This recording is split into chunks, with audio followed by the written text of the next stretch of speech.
Praise the Lord. Praise the Lord. Hallelujah. Hallelujah. Hallelujah. Hallelujah. ക്രിസ്തുവിൽ പ്രിയ സഹോദരങ്ങളെ, KRLCBC proclamation കമ്മീഷനും Shalom ടെലിവിഷനും ചേർന്നൊരുക്കുന്ന spiritual വാർ, ആത്മീയ യുദ്ധം എന്ന 10 ദിവസം നീണ്ടു നിൽക്കുന്ന ഈ വിശ്വാസപരമായ ആത്മീയ ശുശ്രൂഷ പരിപാടിയിലേക്ക് ഏവർക്കും ഹൃദ്യമായ സ്വാഗതം. ഈ ആത്മീയ യുദ്ധ പരിപാടിയിൽ ഇന്ന് നാം 7-ാം ദിവസത്തിലേക്ക് കടന്നിരിക്കുകയാണ്. ഈ 10 ദിവസം നീണ്ടു നിൽക്കുന്ന ഈ ആത്മീയ ശുശ്രൂഷ പരമ്പര, ഇത് കാണുന്ന, ഇത് ശ്രവിക്കുന്ന ഓരോ മക്കൾക്കും ദൈവത്തിൻ്റെ ആത്മാവ്, പരിശുദ്ധാത്മാവ് ഏവരിലേക്കും കടന്നു വന്ന് ദൈവത്തിൻ്റെ ആത്മാവിനാൽ നിറയപ്പെടുവാൻ, പരിശുദ്ധാത്മാവിനാൽ നിറയപ്പെട്ടുകൊണ്ട് നാം ചെയ്യുന്ന ഓരോ പ്രവൃത്തികളിലും നാം ഉൾക്കൊണ്ട, നാം സ്വീകരിച്ച കുദാശകളിലൂടെ നമുക്ക് കൈവന്ന ആ പ്രസാദവരത്തിൽ എന്നും ആയിരുന്നു കൊണ്ട് ഈ ആത്മീയ പോരാട്ടത്തിൽ, ഈ 10 ദിവസം നീണ്ടു നിൽക്കുന്ന ഈ ശുശ്രൂഷയിൽ നമുക്ക് ഒന്ന് ചേർന്ന് പങ്കുചേരാം. ദൈവത്തെ നമുക്ക് വാഴ്ത്തി സ്തുതിക്കാം, ഗാനങ്ങൾ ആലപിക്കാം.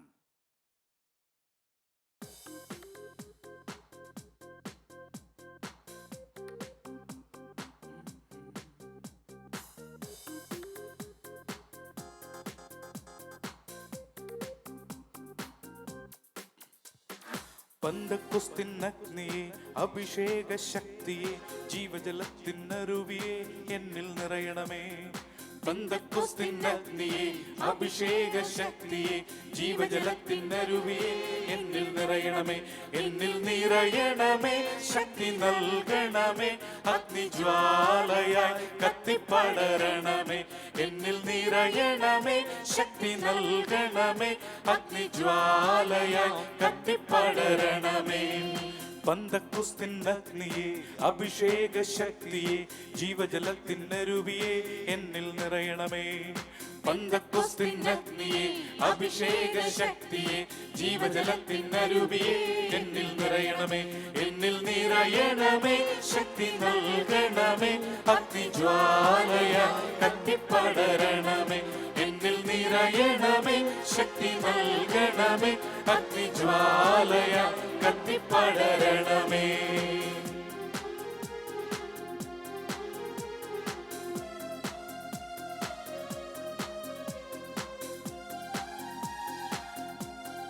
ദൈവത്തിൻ്റെ ആത്മാവ്, പരിശുദ്ധാത്മാവ് നമ്മിലേക്ക് കടന്നു വരുവാൻ നമുക്ക് തീവ്രമായി ദാഹിച്ചുകൊണ്ട് പ്രാർത്ഥിക്കാം. സ്നേഹത്തിൻ്റെ അഗ്നിയേ, ക്ഷമയുടെ ശക്തിയേ, സ്നേഹത്തിൻ്റെ അഗ്നിയേ, ക്ഷമയുടെ ശക്തിയേ, വിശുദ്ധിതൻ ആത്മാവേ എന്നിൽ നിറയണമേ. വിശുദ്ധിതൻ ആത്മാവേ എന്നിൽ നിറയണമേ. എന്നിൽ നിറയണമേ, ശക്തി നൽകണമേ, അഗ്നിജ്വാലയായി കത്തിപ്പടരണമേ. എന്നിൽ നിറയണമേ, ശക്തി നൽകണമേ, അഗ്നിജ്വാലയായി കത്തിപ്പടരണമേ. പന്തക്കുസ്തിൻ അഗ്നിയെ, അഭിഷേക ശക്തിയെ, ജീവജലത്തിനരുവിയെ എന്നിൽ നിറയണമേ. പന്തക്കുസ്തിൻ അഗ്നിയെ, അഭിഷേക ശക്തിയെ, ജീവജലത്തിനരുവിയെ എന്നിൽ നിറയണമേ.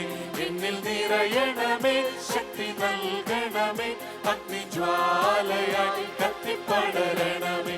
എന്നിൽ നിറയണമേ, ശക്തി നൽകണമേ, അഗ്നിജ്വാലയായി കത്തിപ്പടരണമേ. ദൈവത്തിൻ്റെ ആത്മാവ്, പരിശുദ്ധാത്മാവ് കർത്താവിൻ്റെ ശിഷ്യന്മാരുടെ മേൽ എഴുന്നള്ളി വന്നപ്പോൾ അവർക്ക് വിവിധ ഭാഷകൾ സംസാരിക്കുവാനുള്ള വരം ലഭിച്ചു. രോഗങ്ങൾ സുഖപ്പെടുത്തുവാനുള്ള വരം ലഭിച്ചു. പാപങ്ങൾ മോചിക്കുവാനുള്ള വരം ലഭിച്ചു. നമുക്ക് തീവ്രമായ ദാഹത്തോടെ പരിശുദ്ധാത്മാവ് നമ്മിലേക്ക് കടന്നു വന്നുകൊണ്ട് ആത്മാവിൻ്റെ നിറവിലും കൃപയിലും അവിടുത്തെ പ്രസാദവരത്തിലും എപ്പോഴും ആയിരിക്കുവാനുള്ള കൃപയ്ക്കായി നമുക്ക് പ്രാർത്ഥിക്കാം.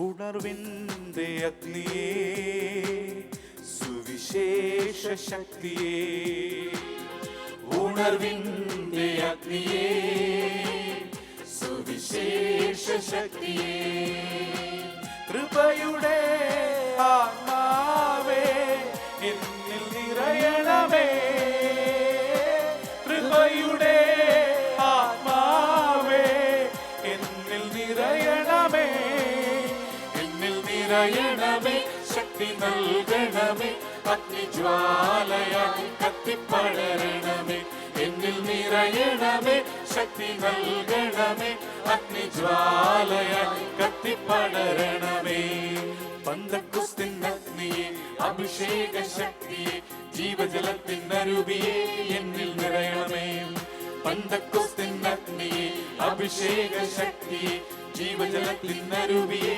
എന്നിൽ നിറയണമേ എന്നിൽ നിറയണമേ ശക്തി നൽകണമേ അഗ്നിജ്വാലയായി കത്തിപ്പടരണമേ എന്നിൽ നിറയണമേ ശക്തി നൽകണമേ അഗ്നിജ്വാലയായി കത്തിപ്പടരണമേ എന്നിൽ നിറയണമേ ശക്തി നൽകണമേ അഗ്നിജ്വാലയായി കത്തിപ്പടരണമേ എന്നിൽ നിറയണമേ ശക്തി നൽകണമേ അഗ്നിജ്വാലയായി കത്തിപ്പടരണമേ എന്നിൽ നിറയണമേ ശക്തി നൽകണമേ അഗ്നിജ്വാലയായി കത്തിപ്പടരണമേ എന്നിൽ നിറയണമേ ശക്തി നൽകണമേ അഗ്നിജ്വാലയായി കത്തിപ്പടരണമേ ഹല്ലേലൂയ ഹല്ലേലൂയ ഹല്ലേലൂയ ഹല്ലേലൂയ അവിടുത്തെ പരിശുദ്ധാത്മാവിനെ അങ്ങ് ഞങ്ങളിലേക്ക് വർഷിക്കണമേ അവിടുത്തെ ആത്മാവിനെ വത്സല ശിഷ്യന്മാരുടെ മേൽ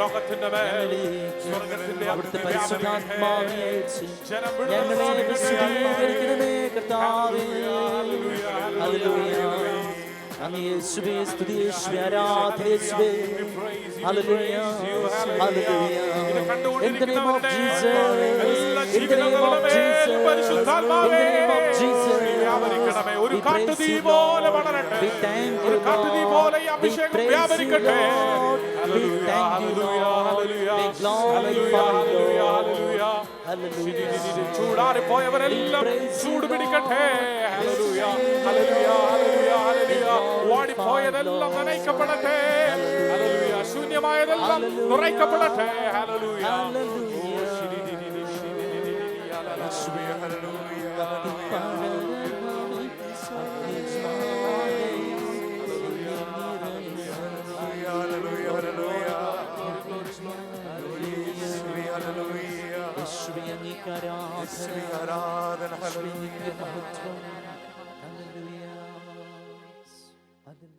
Praise the Lord. Praise the Lord. Hallelujah. Hallelujah. Hallelujah. Hallelujah.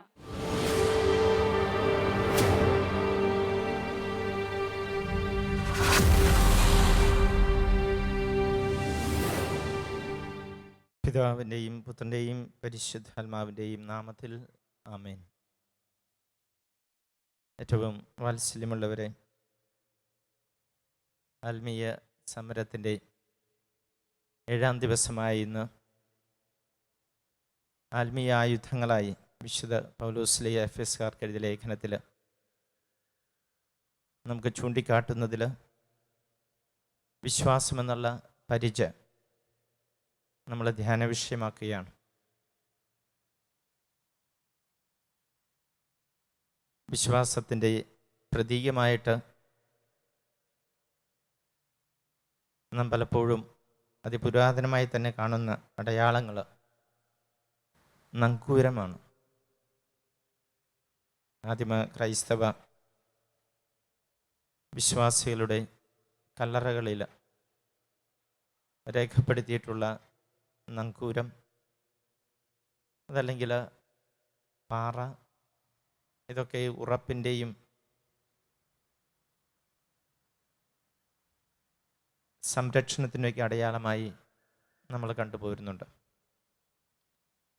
വിശുദ്ധ ഗ്രന്ഥം ദൈവമാണ് എൻ്റെ പാറ, എൻ്റെ കോട്ട, എന്നൊക്കെ സങ്കീർത്തനങ്ങളിലൂടെ നമ്മെ പഠിപ്പിക്കുമ്പോൾ വിശ്വാസം എന്നത് ശക്തമായ നമുക്ക് ചുറ്റുമുള്ള ദൈവത്തിൻ്റെ കോട്ടയാണ്. പൗലോസ്ലീഹ പറയുന്നത് പോലെ നമുക്കെതിരെ എയ്തുവിടുന്ന എല്ലാ തിന്മകളുടെ കൂരമ്പകളെയും ചെറുത്തു നിൽക്കുന്ന പരിചയമാണ്. ഇത് പാറയാണെന്നും അതുപോലെ ഇരുമ്പാണെന്നും പരിചയമാണെന്നെല്ലാം നങ്കൂരമാണെന്നെല്ലാം നാം കാണുമ്പോഴും വിശ്വാസം എന്നത് ചലനാത്മകമാണ്, ഒരു പ്രവാഹമാണ് എന്ന കാര്യവും നാം വിസ്മരിക്കരുത്. എനിക്ക് മനോഹരമായി തോന്നുന്ന ഒരു പ്രതീകം ചക്രത്തിൻ്റെതാണ്.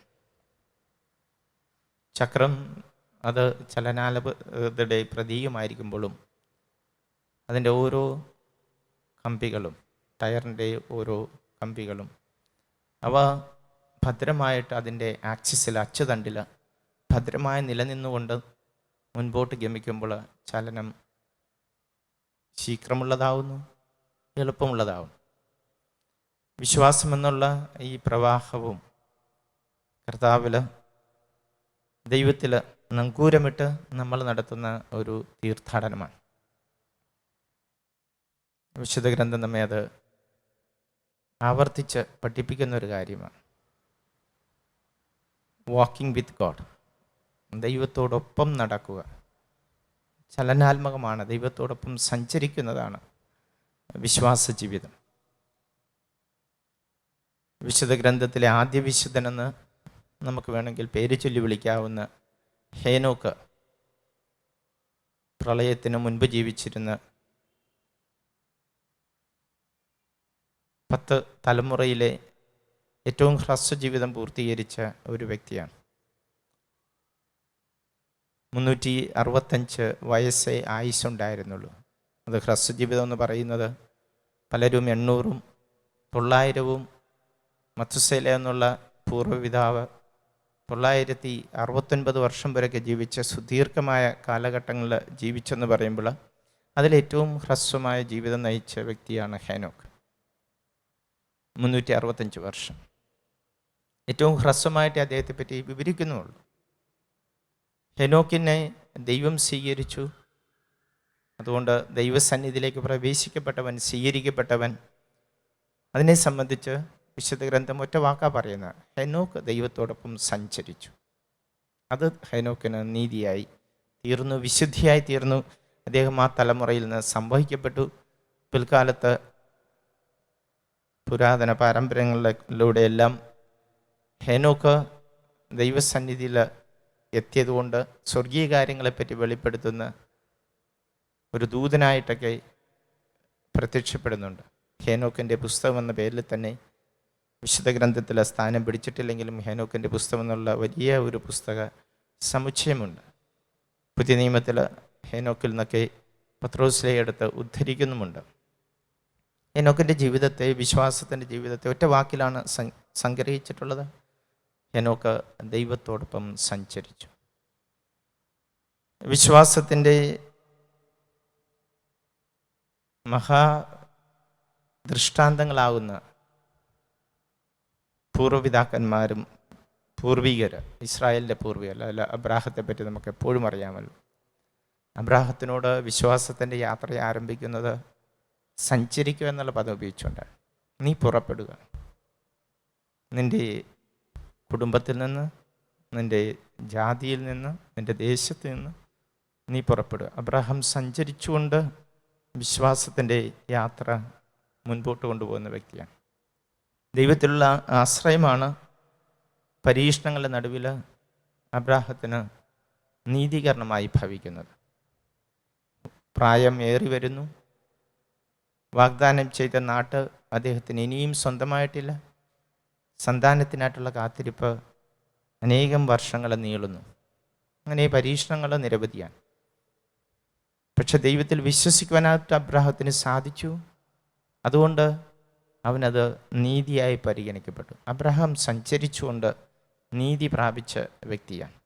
ഹെബ്രായക്കാർക്ക് എഴുതിയ ലേഖനം പിന്നീട് ഇസ്രായേലിൻ്റെ ഈ പൂർവ്വപിതാക്കന്മാരെ അനുസ്മരിപ്പിച്ചുകൊണ്ട് നമ്മളോട് പറയുന്നത്, അവരെല്ലാം വാഗ്ദാന ദേശം സ്വപ്നം കണ്ടുകൊണ്ട് വാഗ്ദാന ദേശത്തിലേക്ക് ദൃഷ്ടി കേന്ദ്രീകരിച്ചുകൊണ്ട് യാത്ര ചെയ്തവർ. അവരൊന്നും അതിനെ പ്രാപിച്ചില്ല. കാര്യം പ്രാപിക്കുവാൻ പോകുന്ന വാഗ്ദാന നാട് ഇനിയും വന്നെത്തുവാനിരിക്കുന്നതാണ്.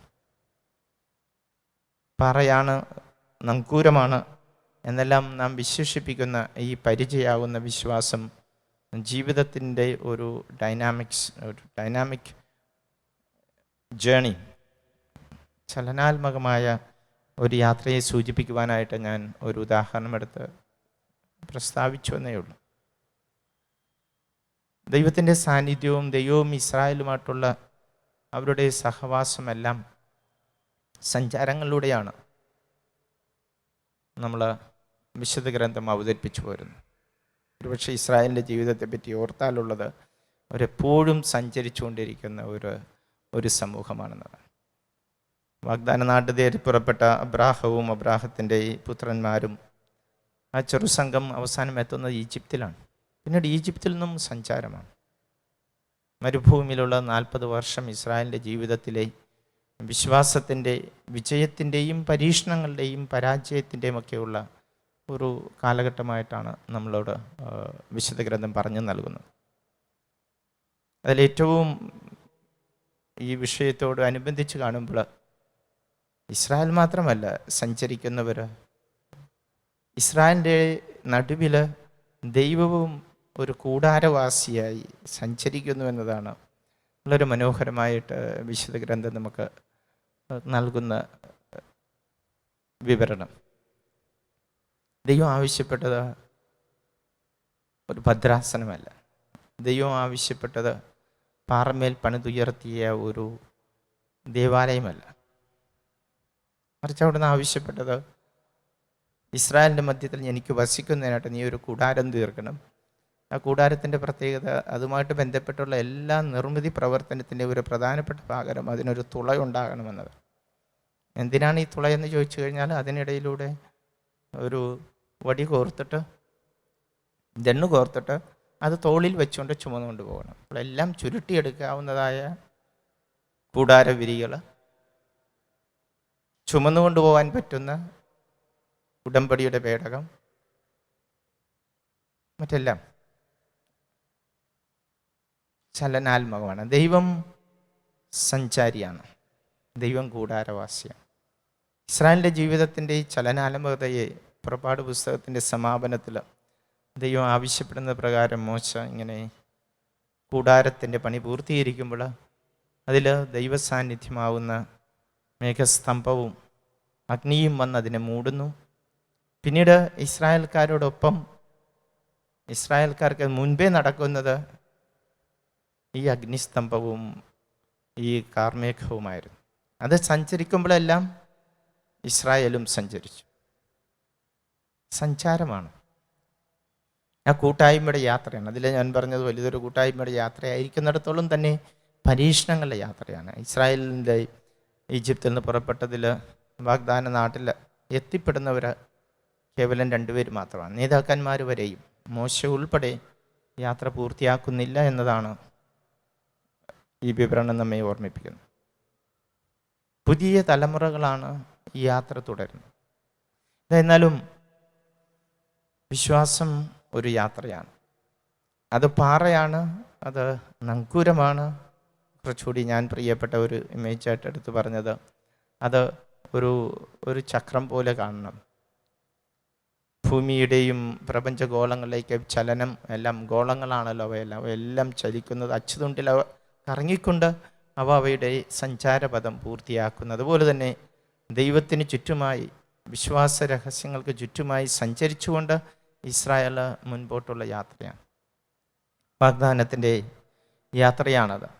പ്രവാചകന്മാർ വഴിതെളിച്ച യാത്രയാണ്. അതുകൊണ്ട് പ്രവാഹം എന്നത് പരിചയോട് ചേർത്ത് വായിക്കേണ്ട ഒന്നാണ്. ഒരു പ്രവാഹം, ഈ പ്രവാഹത്തിൻ്റെ പ്രത്യേകത അത് 2 എക്സ്ട്രീമിൻ്റെ നടുവിലുള്ള ഒരു ഭദ്രമായ, വിശുദ്ധമായ, സംരക്ഷിതമായ യാത്രയാണ്. അതിൻ്റെ എക്സ്ട്രീം എന്ന് പറയുന്നത് ഒന്ന് വരൾച്ചയാണ്.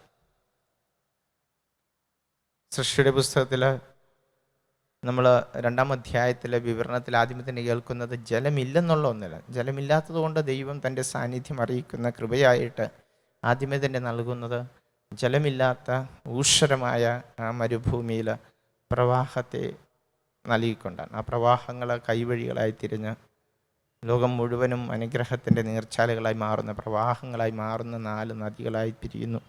അങ്ങനെയൊക്കെ നമ്മൾ 2-ാം അധ്യായത്തിൽ വായിക്കുമ്പോൾ ആദ്യത്തെ അധ്യായത്തിൽ നമ്മൾ കാണുന്നത് പ്രഹരമായി തീരുന്ന ഒരു ജലസഞ്ചയത്തെ പറ്റിയാണ്. വലിയ ഒരു ജലസഞ്ചയം. അതിൽ ജീവൻ സാധ്യമല്ല, അത് രൂപരഹിതമാണ്, അത് ശൂന്യമാണ്. അപ്പോൾ ദൈവത്തിൻ്റെ ആത്മാവ് അവിടെ ചലിപ്പിച്ചുകൊണ്ട് ഈ ജലത്തെ പകുതിയായി വേർതിരിച്ച് ആവാസയോഗ്യമായ പ്രപഞ്ചത്തെ സൃഷ്ടിക്കുന്നു. അതിന് നടുവിലേക്ക് മനുഷ്യർക്ക് ആവശ്യമുള്ള പ്രവാഹങ്ങളെ തീർക്കുന്നു. നദികളുണ്ടാവുന്നു, ജലശേഖരങ്ങളുണ്ടാവുന്നു. ഇസ്രായേലിൻ്റെ യാത്രയിൽ ഈ ഒരു എക്സ്ട്രീമിൻ്റെ നടുവ് ഇതൊരു നല്ലൊരു ബാലൻസ്ഡ് ആയിട്ടുള്ള യാത്രയാണ്. പ്രവാഹം എന്ന് പറയുന്നത് അതിശക്തമാകുന്ന പ്രഹരിക്കുന്ന നമ്മൾ പ്രളയവും, അതുപോലെ വരൾച്ചയുടെ നടുവിലൂടെ ദൈവവും മനുഷ്യനും കൂടി കൂട്ടുചേർന്ന് നടത്തുന്ന അനുഗ്രഹത്തിൻ്റെ യാത്രയാണ് വിശ്വാസ സഞ്ചാരം. അത് ചെങ്കടലിനെ മുറിച്ച് ഇസ്രായേൽക്കാരെ വഴി നടത്തുമ്പോൾ അവർക്ക് ഇരുവശവും ഈ വലിയ ജലം, അപകടകാരിയായ ജലം മതിൽ പോലെ നിന്നു.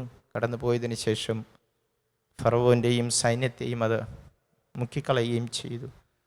ജലത്തിൻ്റെ ഈ ഒരു പ്രത്യേകത സങ്കീർത്തകൻ്റെയൊക്കെ ഗാനത്തിലൊക്കെ നമ്മൾ സിയോൻ, ദൈവം തിരഞ്ഞെടുത്ത നഗരമാകുന്ന ഈ ആത്മീയ നഗരത്തിൻ്റെ പ്രത്യേകത പറയുമ്പോഴെല്ലാം പറയുന്നത്, ഒന്നവിടെ അതിൻ്റെ നടുവിൽ ഫലഭൂയിഷ്ടമായി ഒഴുകുന്ന ഒരു നദിയുണ്ട്, കൃപാവരത്തിൻ്റെ ഒരു നദിയുണ്ട്. അതതിനെ ഫലഭൂയിഷ്ടമാക്കുമ്പോൾ ഈ പട്ടണത്തിലേക്ക് ആഞ്ഞടിക്കുന്ന പ്രവാഹങ്ങൾ, ഇരമ്പി വരുന്ന പ്രവാഹങ്ങളുമുണ്ട്. അവയെ ദൈവം തോൽപ്പിക്കുന്നു.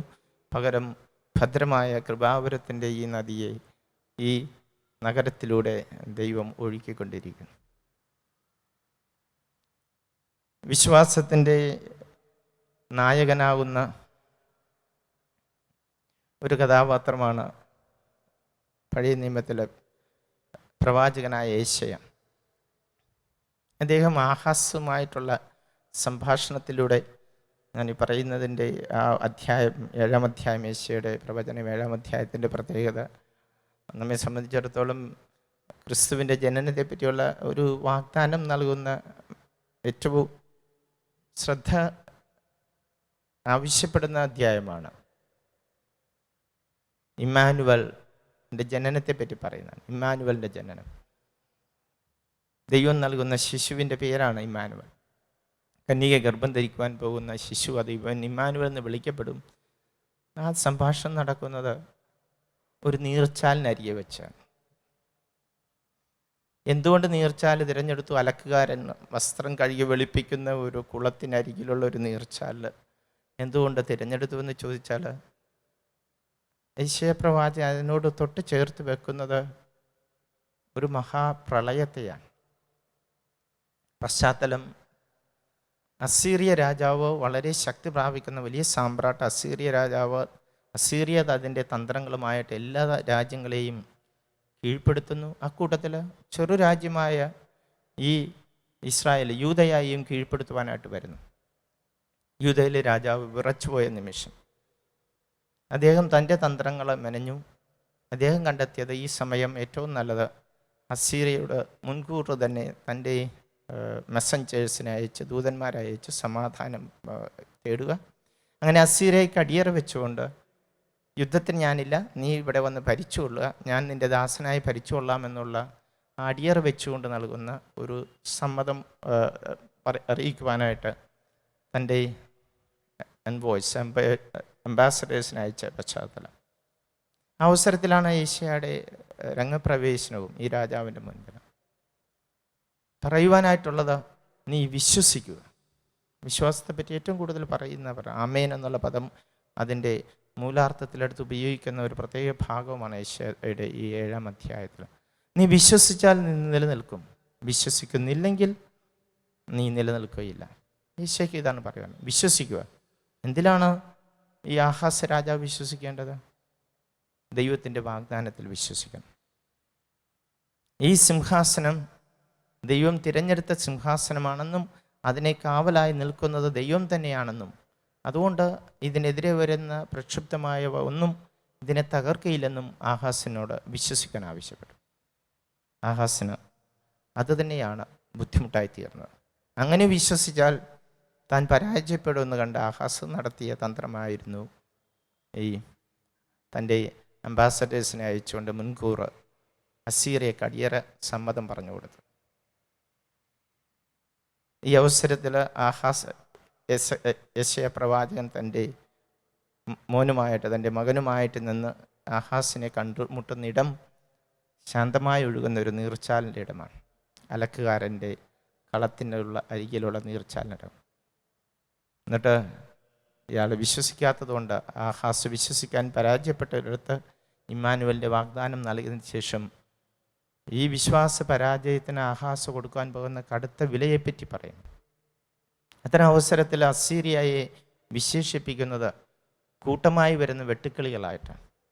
മറ്റൊരു പ്രതീകം ക്ഷൗരക്കത്തിയായിട്ടാണ്. മൂന്നാമത്തെ പ്രതീകം പ്രളയമായിട്ടാണ്.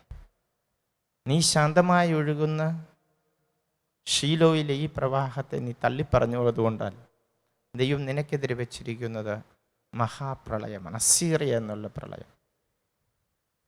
ശത്രുവിൻ്റെ ഈ പ്രഹരത്തെ പ്രളയമായിട്ട് കാണുക, വിശ്വാസത്തെ ശാന്തമായി ഒഴുകുന്ന ഒരു പ്രവാഹമായിട്ട് കാണുക. അതൊക്കെയാണ് ഈ സങ്കീർത്തനത്തിൽ നമ്മൾ 46, 47, 48 സങ്കീർത്തനത്തിലൊക്കെ കേൾക്കുന്നത്.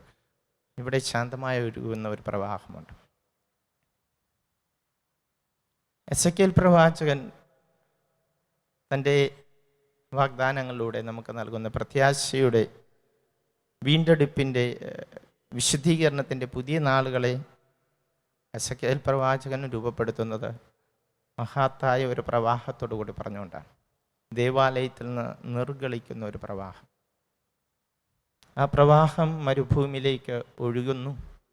മരുഭൂമിയിലേക്ക് ഇത് ഒഴുകുമ്പോൾ അവ മുഴുവനും നനച്ച് അവിടെ ഫലഭൂയിഷ്ടങ്ങളായ വൃക്ഷങ്ങൾ, ഔഷധധാരികളായ ഔഷധ ഫലങ്ങളുള്ള വൃക്ഷങ്ങൾ ഈ പ്രവാഹത്തിൻ്റെ ഇരുവശവുമായി നിൽക്കുന്നു. അവ അവസാനം ചാവുകടലിലെത്തുന്ന ഈ പ്രവാഹം അതിനെ ചാവുകടലിനെ ശുദ്ധീകരിക്കുന്നു. ഏറ്റവും ലവണസാന്ദ്രമായ മാലിന്യപൂർണമായ ചാവുകടലിനെ പ്രവാഹം ശുദ്ധീകരിക്കുകയും പിന്നെ അവിടെ മത്സ്യങ്ങൾ തിമിർക്കുന്ന മത്സ്യത്തൊഴിലാളികൾ ധാരാളം മത്സ്യം ശേഖരിക്കുന്നു. ചാവുകടലിൽ ഇതുവരെയും ആരും ഒരു മത്സ്യത്തെ പോലും പിടിച്ചിട്ടില്ലെന്ന് ഓർക്കണം. അവിടെ വലിയ മത്സ്യസമ്പത്തുകളുടെ നിറവായിട്ട് ജീവിതത്തിൻ്റെ ആഘോഷമായിട്ട് ഉത്സവമായിട്ട് പ്രവാചകനായ എസെക്കിയേൽ കണ്ടു നീർപ്രവാഹം. നമ്മൾ ഞായറാഴ്ചകളിൽ ദിവ്യബലിയുടെ മധ്യ പ്രത്യേകിച്ചും പെസഹ രാത്രിയിൽ ജ്ഞാനസ്നാനം നീരുറവ വെഞ്ചരിച്ചതിന് ശേഷം ആ ജലം തളിക്കുമ്പോഴെല്ലാം എടുത്തു പാടുന്നത് കണ്ടു ഞാൻ മോദമാർന്നു. ദേവാലയത്തിൽ നിന്ന് ഉത്ഗമിക്കുന്ന ഈ ജലധാരയെ പറ്റിയാണ്. ഈ പ്രവാഹത്തിൻ്റെ കാര്യം പറയുന്ന വിശ്വാസം ഒരു പ്രവാഹമാണ്, അത് സഞ്ചാരമാണ്. അത് വരൾച്ചയിൽ നിറവായിട്ട് വരുന്നു, വൃഷ്ടിയിൽ പ്രളയത്തിനെതിരെ സംരക്ഷിക്കുന്നതാണെന്ന ഈ ഒരു നല്ലൊരു ഡെലിക്കേറ്റ് ആയിട്ടുള്ള ഒരു യാത്ര, ഒരു കൂടെയുള്ള സഞ്ചാരം, ദൈവത്തുള്ള സഞ്ചാരം മനോഹരമായിട്ട് അത് പുതിയ നിയമവും ആവിഷ്കരിക്കുന്നുണ്ട്. വിശ്വാസത്തിൻ്റെ നിരവധി ഉദാഹരണങ്ങൾ നമ്മുടെ മുൻപിൽ പുതിയ നിയമം നിരത്തുമ്പോൾ ഏറ്റവും ആകർഷമായിട്ടെടുക്കാവുന്നത് യോഹന്നാൻ്റെ സുവിശേഷമാണ്. യോഹന്നാൻ്റെ സുവിശേഷത്തിൽ പ്രത്യേക പ്രയോഗം തന്നെയുണ്ട്. എൻ്റെ മൂലഭാഷയിലെ വിശ്വാസത്തെ പറ്റി പറയുമ്പോഴെല്ലാം അങ്ങനെ ഉപയോഗിക്കുന്ന വാക്കിനോട് ചേർത്ത് ഉപയോഗിക്കുന്ന ഒരു പ്രിപ്പോസിഷൻ എന്നൊക്കെ പറയുന്നത് എയിസ് എന്നുള്ളതാണ്. പിസ്തേവേൻ എയിസ് എന്ന് പറഞ്ഞാൽ ഇത് ഒരു ചലനാത്മകമായ ഒരു പ്രയോഗമാണ്. ഒരുവിനിലേക്ക് വിശ്വസിക്കുക, യേശു ക്രിസ്തുവിനിലേക്ക് വിശ്വസിക്കുക. ഇപ്പോൾ പുതിയ അപ്പോസ്തല ലേഖനങ്ങളിൽ, റോമക്കാർക്ക് ലേഖനത്തിൽ അതുപോലെ ലേഖനങ്ങളെല്ലാം പൗലോസ്ലീഹയൊക്കെ പറയുന്നത് വിശ്വസിക്കുക എന്ന് പറയുന്നത് ഒരു യാത്രയാണ്, ഒന്നിലേക്ക് എത്തിച്ചേരല.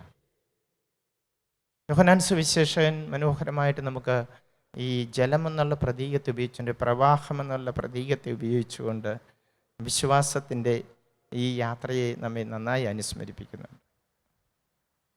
ആദ്യം വചനം തന്നെ കടന്നു വരുന്നത്, സ്വർഗത്തിൽ നിന്ന് ഇറങ്ങി വരുന്ന ഈ വചനം, അതിനെ ആദ്യ രംഗമായിട്ട് അവതരിപ്പിക്കുമ്പോൾ നമ്മൾ ഈശോയെ അവതരിപ്പിക്കുന്ന രംഗം ജ്ഞാനസ്നാന നീരുറവിക്കരികിലാണ്, ജ്ഞാനസ്നാന സ്ഥലത്തിനരികിലാണ്. യോഹന്നാൻ ജ്ഞാനസ്നാനം നൽകുന്നവിടെയാണ് ലോകത്തിൻ്റെ പാപങ്ങൾ നീക്കുന്ന കുഞ്ഞാട് എന്ന് പറഞ്ഞ ക്രിസ്തുവിനെ അവതരിപ്പിക്കുന്നത്.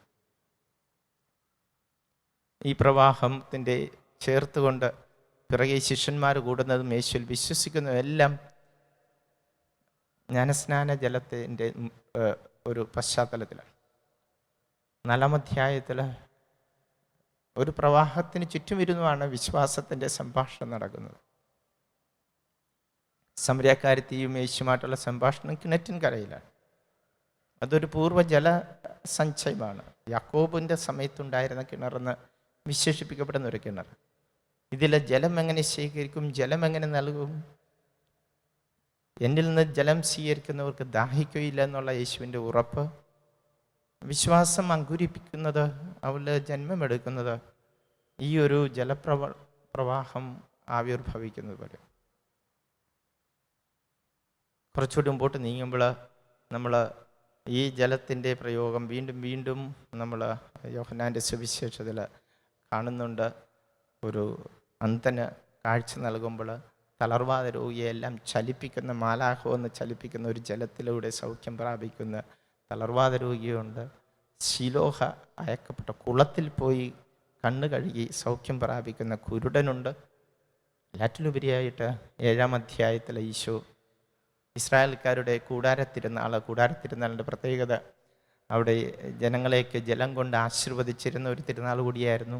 ആ അവസരത്തിലാണ് കർത്താവിന് പറയുവാനുള്ളത്, ആരെങ്കിലും വിശ്വസിക്കുന്നുവെങ്കിൽ അവൻ എന്നിൽ നിന്ന് പാനം ചെയ്യട്ടെ. എന്നിൽ വിശ്വസിക്കുന്നവന്, ദാഹിക്കുന്നവൻ എന്നിൽ നിന്ന് പാനം ചെയ്യട്ടെ. എന്നിൽ വിശ്വസിക്കുന്നവൻ്റെ ഹൃദയത്തിൽ നിന്ന് ഒരു അരുവി പുറപ്പെടും, ഒരു ജലധാര. വിശ്വസിക്കുന്നവൻ്റെ ഹൃദയത്തിൽ നിന്ന് പുറപ്പെടുന്ന ജലധാര.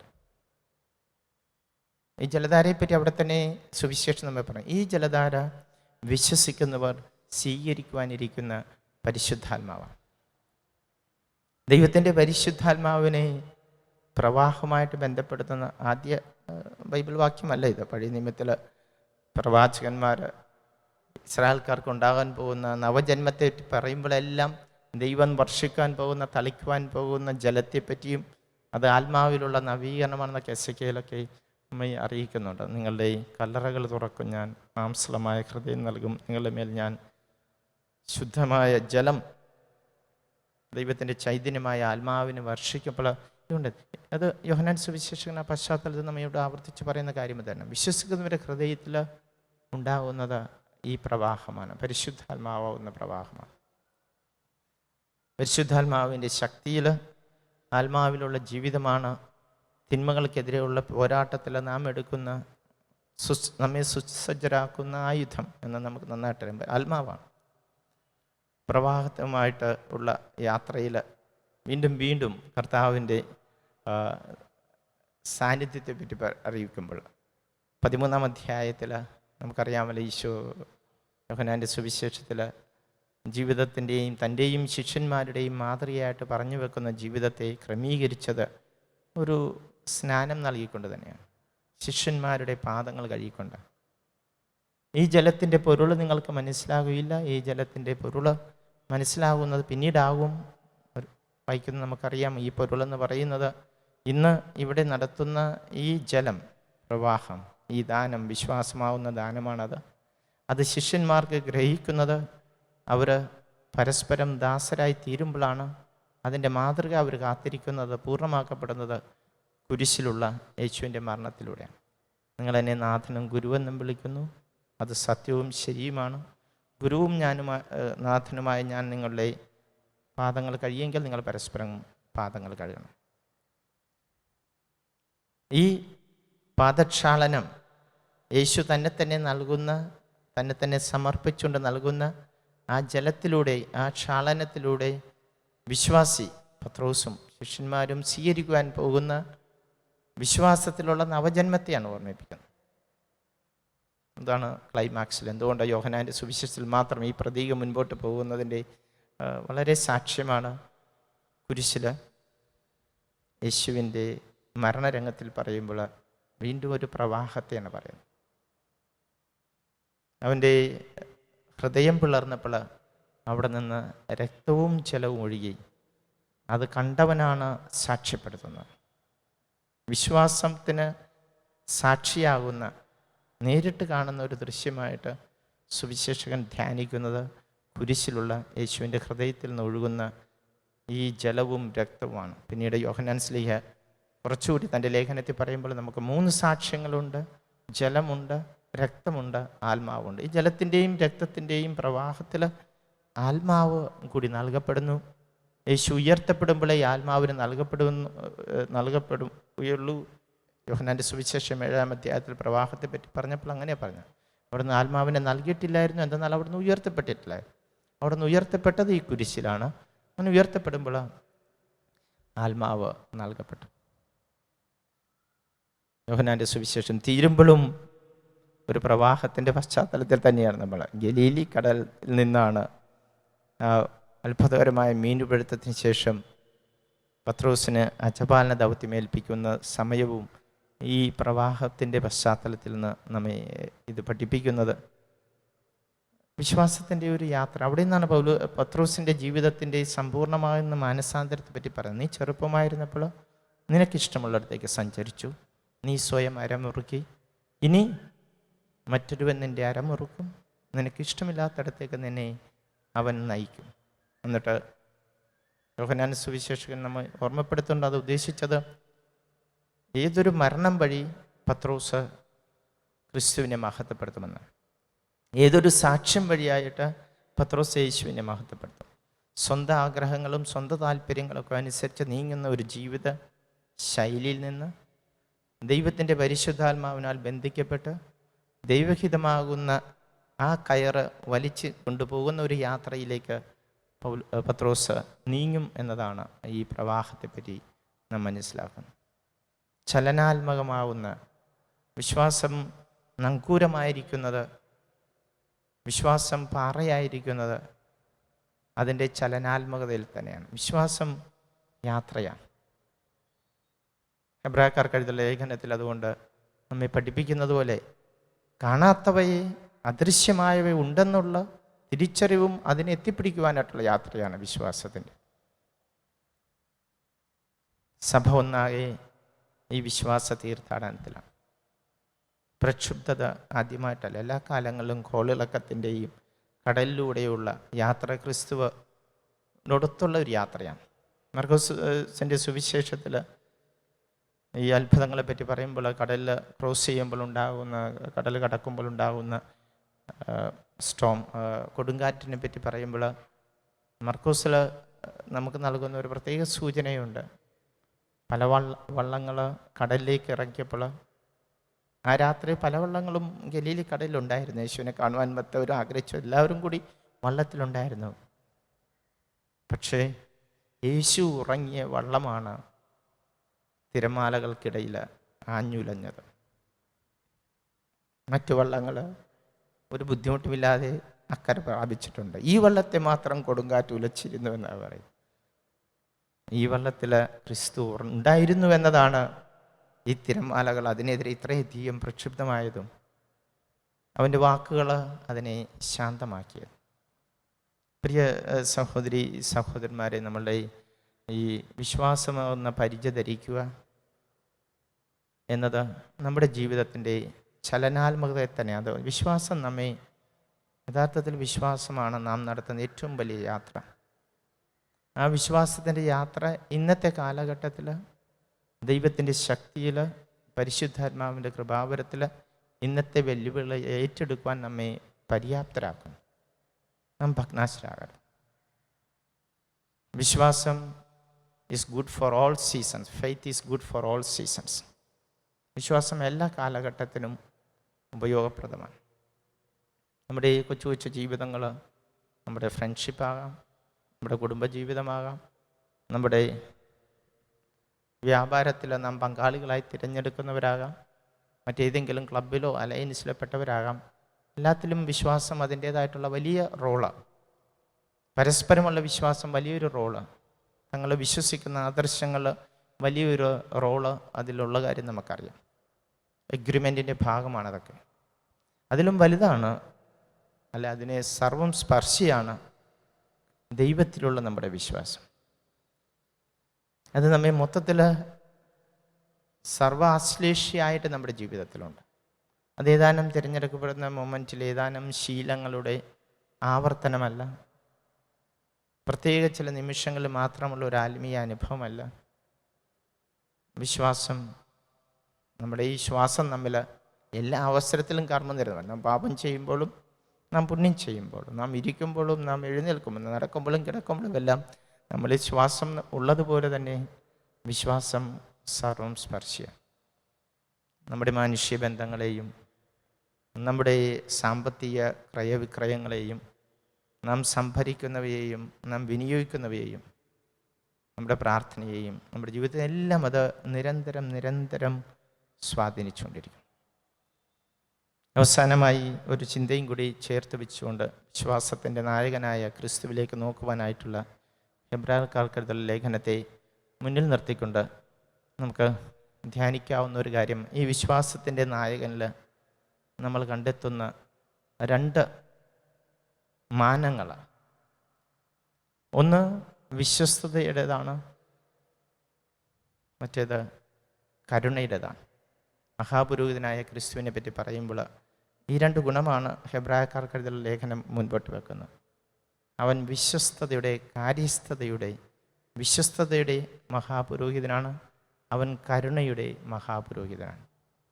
വിശ്വസ്തത എന്നത് തൻ്റെ പിതാവിനോടുള്ള അനുസരണമാണ്, ദൈവത്തിൻ്റെ മുമ്പിലുള്ള അടിയറവെക്കലാണ്.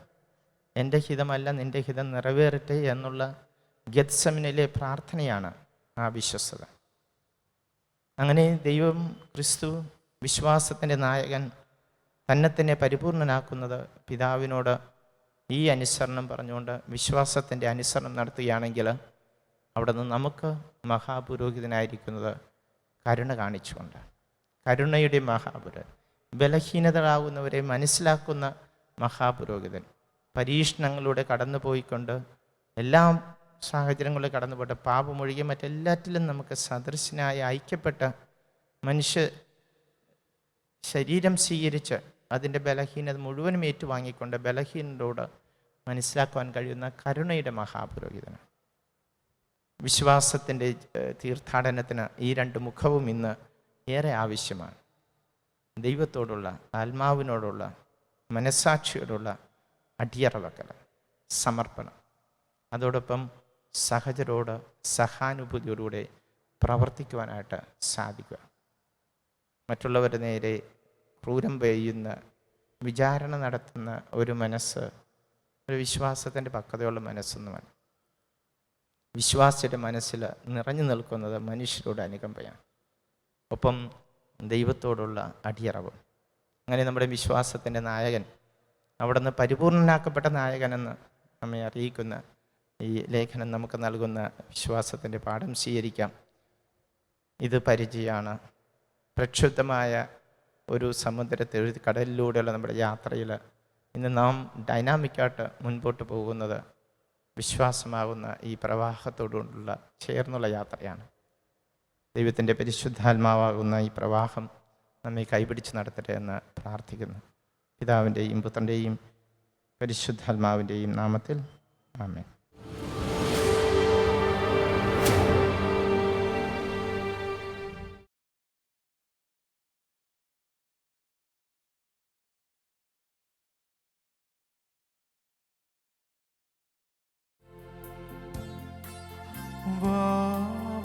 യേശുനാഥ വാ സ്നേഹനാഥ, ഹായൻ ഹൃദയം തേടിടും സ്നേഹമേ നീ, വാ യേശുനാഥ.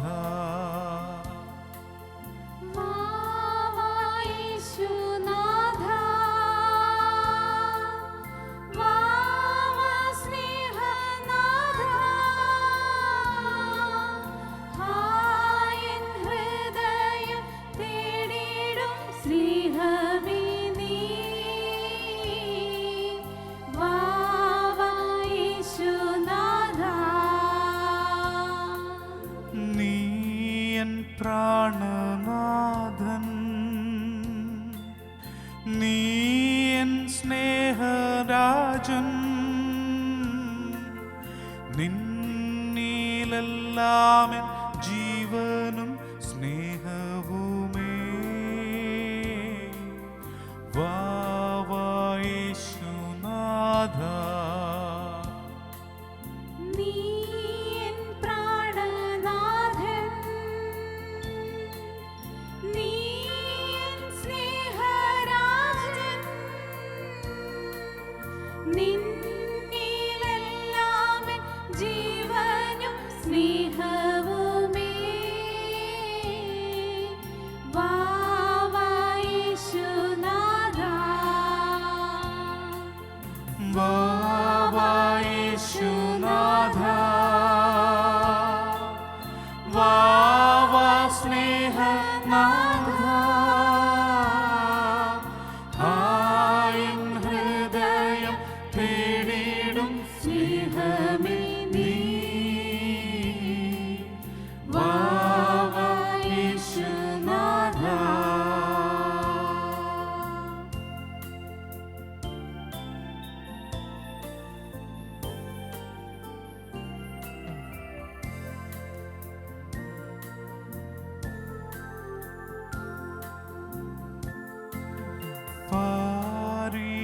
പാരിലില്ലിതുപോ വാനിലില്ലിതുപോ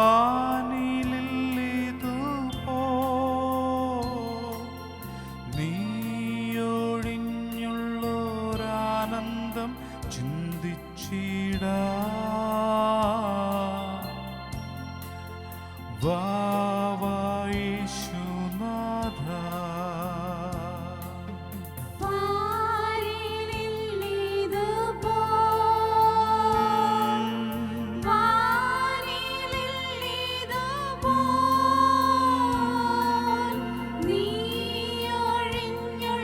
നീയൊഴിഞ്ഞുള്ളൊരാനന്ദം ചിന്തിച്ചിടാൻ.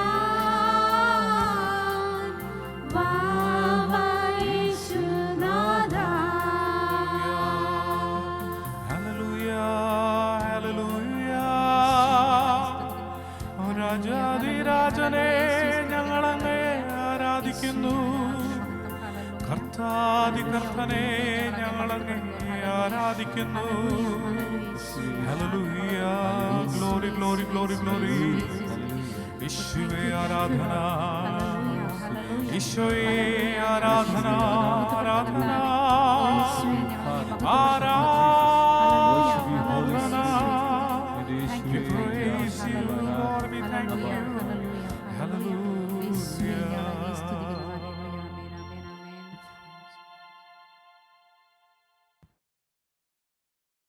പരിശുദ്ധ പരമ ദിവ്യകാരുണ്യത്തിന് എന്നേരവും ആരാധനയും സ്തുതിയും പുകഴ്ചയും ഉണ്ടായിരിക്കട്ടെ. പരിശുദ്ധ പരമ ദിവ്യകാരുണ്യത്തിന് എന്നേരവും ആരാധനയും സ്തുതിയും പുകഴ്ചയും ഉണ്ടായിരിക്കട്ടെ. പരിശുദ്ധ പരമ ദിവ്യകാരുണ്യത്തിന് എന്നേരവും ആരാധനയും സ്തുതിയും പുകഴ്ചയും ഉണ്ടായിരിക്കട്ടെ. ഈശോയിൽ എനിക്കത്രയും സ്നേഹം നിറഞ്ഞവരെ, നാം ഇപ്പോൾ ഒരു ആത്മീയ സമരത്തിലൂടെ കടന്നു പോവുകയാണ്. ഈ ദിവസങ്ങളിലെ ധ്യാന ചിന്തകൾ നമ്മെ ബലപ്പെടുത്തുന്നതാണ്. പൗലോസ് അപ്പോസ്തലൻ്റെ ചിന്തകൾ നാം സ്വന്തമാക്കുകയാണ്. നീതിയുടെ കവചം ധരിക്കുവാനുള്ള വലിയൊരു ആഗ്രഹത്തോടുകൂടെ നമുക്ക് ഈ ആരാധനയിൽ പങ്കുചേരാം. പ്രിയപ്പെട്ടവരെ, സഭാചരിത്രം പരിശോധിക്കുമ്പോൾ നമുക്ക് അപ്പോസ്തലന്മാർക്ക് ശേഷം ധാരാളം രക്തസാക്ഷികളെയും വിശുദ്ധന്മാരെയും വിശുദ്ധകളെയും ഒക്കെ കാണുവാൻ സാധിക്കും.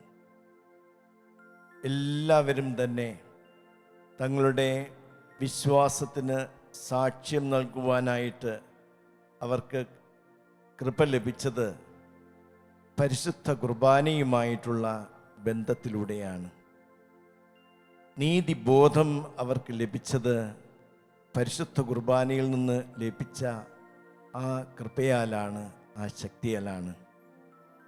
നമ്മുടെ നൂറ്റാണ്ടിൻ്റെ അല്ലെങ്കിൽ കാലഘട്ടത്തിൻ്റെ വിശുദ്ധ എന്നറിയപ്പെടുന്ന കൊൽക്കത്തായിലെ മദർ തെരേസ.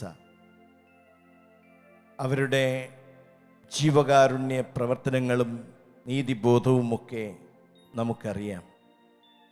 എവിടെ നിന്നാണ് അവർക്ക് ശക്തി ലഭിച്ചത്? എല്ലാ ദിവസവും പ്രഭാതത്തിൽ പരിശുദ്ധ കുർബാനയുടെ മുമ്പിലിരുന്നു കൊണ്ടുള്ള ധ്യാനവും ദിവ്യബലിയിലെ പങ്കാളിത്തവുമാണെന്ന് നമുക്കറിയാം. ഇന്ന് നമുക്ക് വിശ്വാസത്തിൽ ജീവിക്കുവാൻ സാധിക്കുന്നതിനും അടിസ്ഥാനമായിട്ട് നിൽക്കുന്നത് പരിശുദ്ധ കുർബാനയാണ്. സഭയ്ക്ക് കർത്താവ് നൽകിയ തൻ്റെ സാന്നിധ്യം ഉറപ്പിച്ചു നൽകിയ ഒന്നാണല്ലോ പരിശുദ്ധ കുർബാന.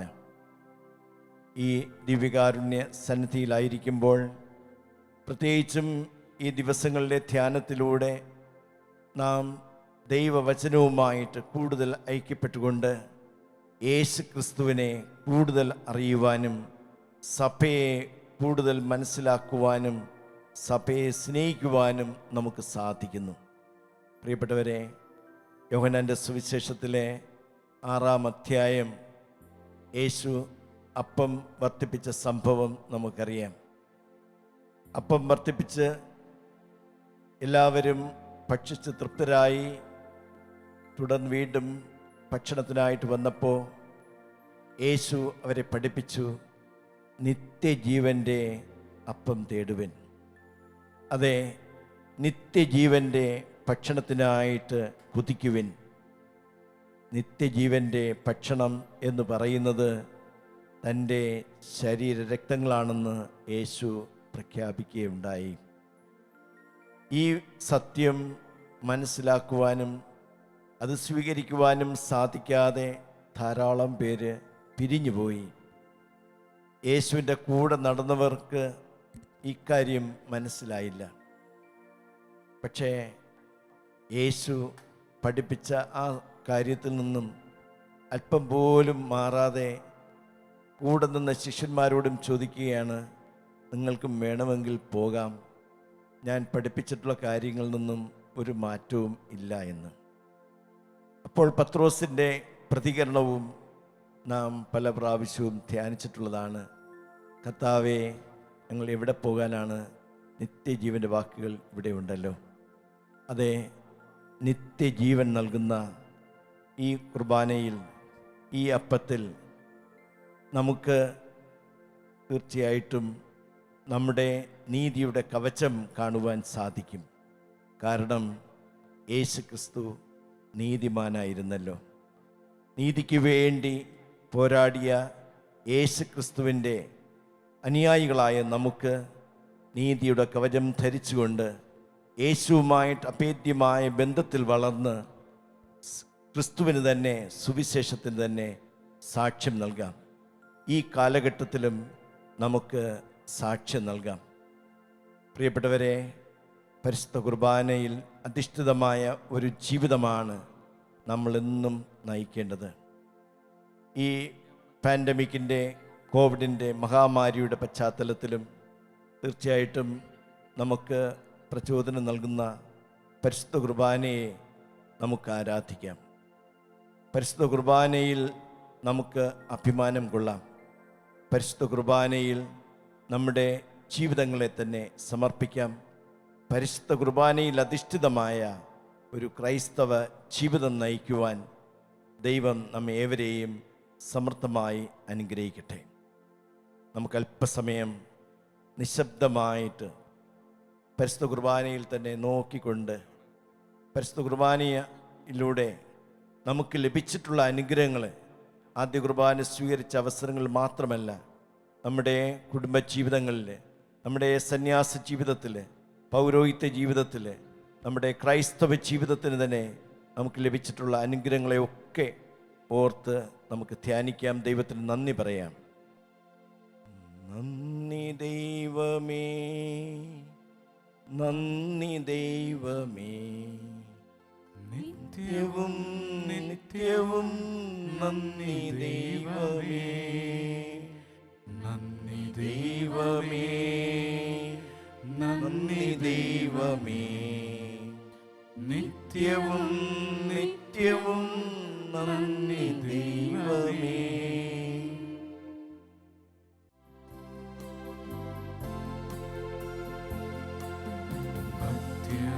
വണങ്ങുക സാഷ്ടാംഗം വീണു നാം ഏറ്റം മഹത്താമിൽ കൂദാശയെ. നവ്യനിയമത്തിൽ കർമ്മങ്ങൾ വന്നല്ലോ, പൂർവികം സാദരം മാറി നിൽപ്പൂ. ഇന്ദ്രിയങ്ങൾ കേഴും പോരായ്മയൊക്കെയും തീർക്കുക വിശ്വാസ ദിവ്യദീപ്തി. ദൈവപിതാവിനും തന്നേകജാതനും സ്തോത്രമുണ്ടാകണം എന്നുമെന്നും. പാവനാത്മാവിനും ഔവിധം നിസ്തുല സ്തോത്രമുണ്ടാകണം നിത്യകാലം. സ്വസ്തിയും കീർത്തിയും ശക്തിയുമാർന്നെന്നും വാഴുക ത്രിത്വൈക ദൈവമാമേ. നമുക്ക് പ്രാർത്ഥിക്കാം. ദൈവമേ, അങ്ങയുടെ പീഡാനുഭവത്തിൻ്റെ സ്മാരകമായി വിസ്മയാവഹമായി ഈ കൂദാശ ഞങ്ങൾക്ക് നൽകിയല്ലോ. അങ്ങയുടെ പരിത്രാണത്തിൻ ഫലം ഞങ്ങൾ നിരന്തരം അനുഭവിക്കുമാറ് അങ്ങയുടെ തിരുശരീരത്തിൻ്റെയും തിരുരക്തത്തിൻ്റെയും ദിവ്യരഹസ്യങ്ങൾ എന്നും വണങ്ങുവാൻ അനുഗ്രഹമറിയണമേ എന്ന് നിത്യമായി ജീവിച്ചു വാഴ്ന്ന അങ്ങയോട് ഞങ്ങൾ പ്രാർത്ഥിക്കുന്നു.